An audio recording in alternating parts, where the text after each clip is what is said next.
Hey everyone, how's it going? Epos here, and believe it or not, Halo 4 is literally just around the corner. Literally, it's like a couple weeks away.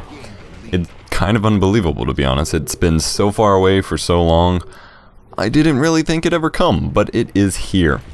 Now what does that mean? That means those of you, if you're like myself and haven't touched Halo in months or over the summer or what have you, put Halo off a bit because you've been a bit bored of it per se, don't like Reach, whatever your reasons are, you haven't touched Halo in a while, then it's time you popped in your favorite Halo, be it Reach or Halo 3, Halo 2 even, although can't play that on Xbox Live, and grab the sticks and get used to playing again, because your skills will be a bit nerfed without repracticing and relearning the same strategies you used to use. Now, I'm here to talk to you guys about some ways of recovering from retirement. I kind of call this my part-time pro retirement recovery, because as many of you all may or may not know, I used to be really good at Halo. And then, as you know, in between games or what have you, when I take a break from the game, or just when life interferes, you know, my skills get nerfed as well. So it's time, honestly, to relearn and repractice the basics, that way you can improve upon them and enhance them for Halo 4. In this video I'm going to be talking about sensitivity, but I will cover various areas in other videos as well. Sensitivity is a very, well, sensitive topic for first-person shooters. Everybody has their own preference for sensitivity, and yet at the same time, everyone who's looking to improve theirs just kind of jumps on whatever their favorite player uses, which isn't really the way to go. If you go about things in that way, you're not going to find your sensitivity. Everybody's, you know, sensitivity, just like in real life to, you know, actual sensitivity to things, is completely different. So, personally, not only do I use, you know, I use a regular Xbox 360 wireless controller, so no strange resistance from like the Razer controllers, and no domed thumbsticks like on the Scuff.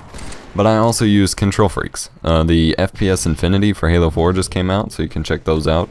Use my coupon code EposVox to save 10%, or, you know, I started with the basic CQCs, which is their standard ones, which work just fine as well. And so those add, you know, an extra ½ inch or so to my thumbstick, making the sensitivity a bit different than how it normally is with your regular thumbstick. So that took a bit of adjusting to. So if you want to try those out, make sure you start over with adjusting your sensitivities. That way you can get used to it.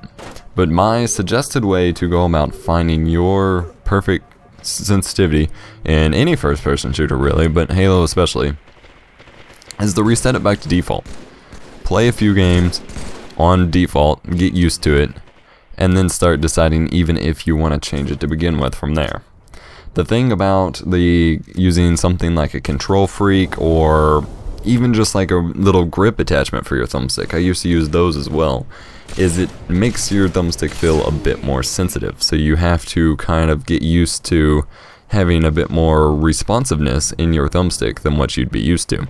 So for some of you, you may find out that 3 is perfect for you, that despite whatever you had it changed to, that 3 was perfect for you. But don't let being able to get used to it mean that it's perfect for you, because you can get used to any sensitivity. It doesn't mean that it's your ideal sensitivity.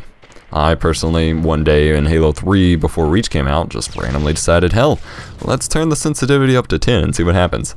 And then for the longest time, that's all I used. I got used to it, and, you know, I created the illusion that being used to a sensitivity meant it was ideal for me, when in reality it wasn't.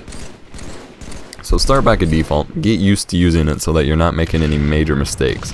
You may understand, like you may be able to understand and accept that 3 sensitivity isn't the sensitivity for you, but you still, like, you may understand that it still hinders your performance. You still need a bit, you know, a bit more fast turning or what have you, but at least get used to it.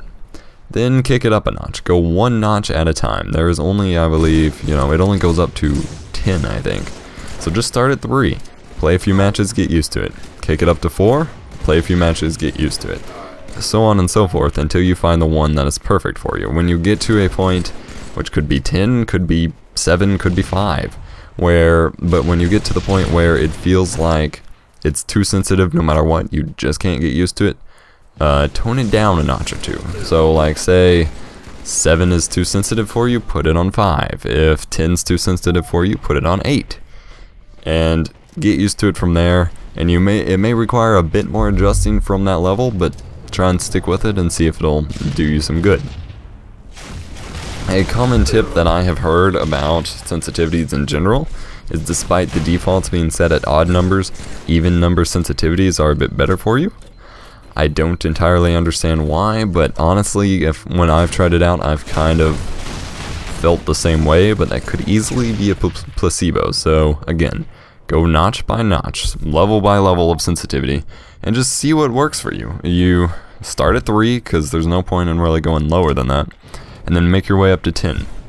Whenever you find out that it's just too sensitive for you, you turn it down a couple notches. Again, start at that notch that you know, like I said, if you hit 10 and you turn it down to 8, keep it at 8, play a bunch of matches and make sure you can get used to it. If it's still not right, fine tune it a bit from there and you'll have your sensitivity and you'll be set to go.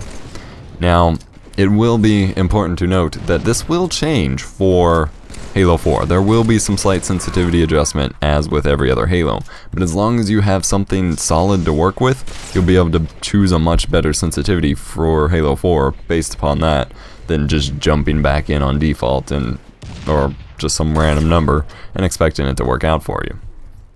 This has been my retirement recovery from Halo video for sensitivity. Like I said, I will be covering other topics as well in future videos to come. I am uber stoked for Halo 4.